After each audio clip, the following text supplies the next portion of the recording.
Hello, karibu kwenye show yetu ingine tena ya Hydroform Interlocking Blocks Twangoma. Leo tupo Kimbiji kwenye project yetu tunapenda kuita K1, na ndani ya project hii tuna Airbnb zinazotakiwa kujengwa ambazo ni 6 kwa ujumla, ila zilizojengwa so far ni 3. Tuna swimming pool, tuna sehemu ya watoto kucheza, tuna landscaping and gardening. Karibuni sana ndani. Tulianza na fence, tukazungusha fence, tumetengeneza gate strong kabisa. Unaona, karibuni ndani. Tunaelekea sehemu ya swimming pool ambayo imekamilika 95%, bado kufunga tu mashine. Na tuna pool 2 hapa tulipo, tuna pool la watu wazima na tuna pool la watoto wadogo. Kwa hiyo katika project yetu hii ndio swimming pool yetu ya wakubwa, swimming nzuri kabisa kubwa kujinafasi, na tuna swimming ya watoto pia on the other side hapa, ambapo watoto wanaweza wakaogelea safely bila tatizo lolote lile. Asante sana, kama mnavyoweza kuliona vizuri kabisa. Na tukiendelea mbele ndio tunaelekea kwenye BNB zetu ambazo zimekamilika na zenyewe kwa 80%. Ukiangalia upande ule kuna gate ambalo linakutoa kuelekea sehemu ya beach.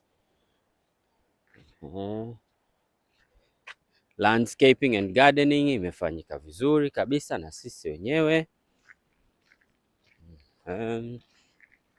Hapa tunaelekea kwenye Airbnb zetu ambazo zimepauliwa kwa slab pia, tukizingatia hapa tuko baharini.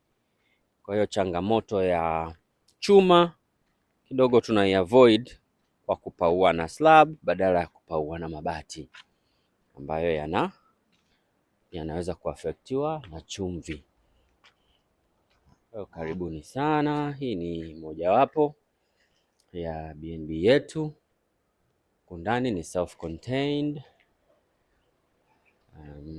Tumetengeneza pia ngazi tukiwa beach za kuweza kuaccess slab ya juu, kwa sababu advantages za slab zinakupa nafasi juu ya kuweza kurelax, ya kuweza kuenjoy view. Kwa hiyo huku juu patawekewa balusters vizuri, pembeni patawekewa tiles vizuri, kwa chini itakuwa ni sehemu nzuri ya kupumzika. Kwa hiyo unaweza kuona hata view yenyewe ya the ocean ukiwa hapa, inakuwa view moja nzuri sana, nzuri sana.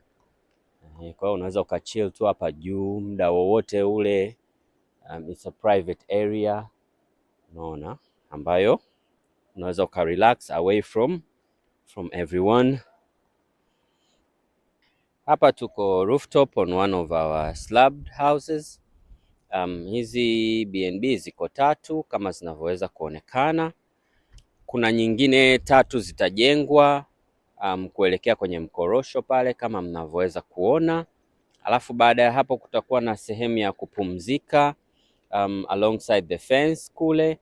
Pia tumetumia louvers za tofali zetu za hydroform kwa sababu tuko baharini, kwa hiyo kuavoid kutumia chuma ambayo italeta changamoto na chumvi ya bahari, basi tumeweka louvers zetu za hydroform ambazo zinaleta muonekano mzuri. Tumetengeneza landscaping hapa vizuri pamoja na gardening. Tuliacha nature ikae inavyotaka kwenye hizi slopes zake. Hapo katikati kutakuwa na samaki, hapo kuna fish pond tunaitengeneza hapo. Moving forward kutakuwa na michezo ya watoto upande ule wa gate la kuelekea beach kule. Kutakuwa na michezo ya watoto hapo, talk of jumping castles, merry go rounds, swings, slides. vyote vitakuwa viko hapo. Sisi ni Hydroform Interlocking Blocks Twangoma, na tunapenda kuwakaribisha wateja wetu kwa ajili ya ujenzi bora kabisa, ujenzi wa haraka, ujenzi wa uhakika, lakini pia tunapenda kuwakaribisha wateja kuja kupumzika katika Airbnb zetu zilizojengwa na sisi, mpate experience ya Hydroform. Hydroform bricks zake ziko temperature controlled. Hiyo ndio sifa bora kabisa ambayo huwa tunayo, kwamba nje kukiwa baridi, basi ndani kutakuwa na hali ya ujoto. Kukiwa na joto kali nje, ndani kutakuwa na hali ya ubaridi. Kwa hiyo karibuni mu experience hapa kwa kulala hapa. In about 1 month hivi hizi units zitakuwa tayari pia kabisa, karibu na watoto. Kuna sehemu zao za kucheza na kuswim. Karibuni sana, karibuni sana sana.